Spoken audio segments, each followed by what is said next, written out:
The impression of increase. And, everyone talks about, people out there in business, they underpromise and underdeliver. My philosophy is overpromise and overdeliver.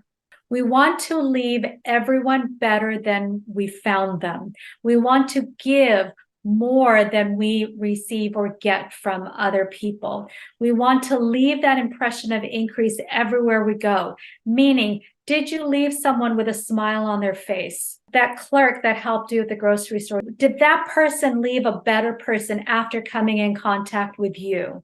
And so I'm going to challenge you to make a commitment to yourself that anyone you come in contact leaves your space a better person, a more uplifted person, someone who received something incredible as a gift from the universe. So leaving that impression of increase. When you're running a business, what can you over deliver? What gift can you give?